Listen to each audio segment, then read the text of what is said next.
Hey everyone, I have one of my tutoring students' homework problems here that we did earlier. I'm going to do it with you guys. This is finding the average rate of change of a function, and you guys are going to try and guess what grade you think my student is in based off of her math homework. So it tells us a rule here. It tells us the average rate of change of f of x on the interval AB is all that good stuff right here. And we're going to use that to help us solve. So they give us the function p of x, and we need to find the average rate of change on the interval from x equals a half to x equals 4. So that means my a is going to be a half, and my b is going to be 4. I'm just using this rule here because they did say that that goes with the interval, and there's my interval, and they told me what it is. So that is my a, and that is my b.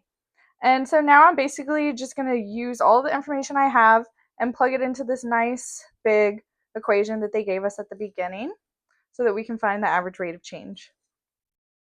So using p of x, we're going to plug in our a and we're going to plug in our b, and we're going to put it all into this big equation, and then we're going to solve.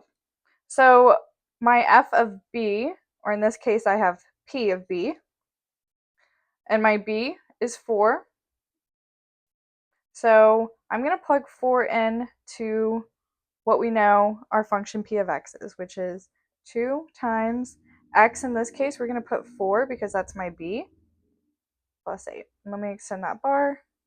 And then I'm putting a subtraction sign because that is literally what the equation gave us, so I'm going to use that. And then I'm just still using my same function, p of x, and this time I'm going to plug a in. So I have 2 times a half plus 8. Just extend my lines. And then on the bottom, we just have b minus a, so that's just going to be 4 minus a half. And we know that's going to be 3.5. We don't like decimals and fractions, so don't worry, I'm going to change that later.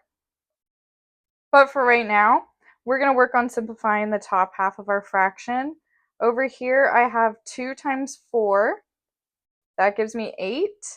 And then 8 plus 8, that's going to be 16 under my square root sign. And I still have a subtraction sign in the middle. And then over here, 2 times a half, that's just 1. And then I know 1 plus 8 is 9. And so 9 is going to be under my square root sign. So now I'm just going to keep simplifying until I like how it looks. I know the square root of 16 is 4.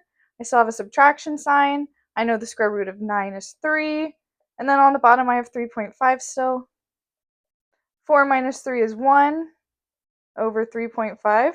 But like I said, we don't like decimals in fractions, so I'm just going to multiply the top and the bottom by 2 so that I no longer have a fraction. And now I have 2 over 7. So 2/7 is our average rate of change for the function p of x.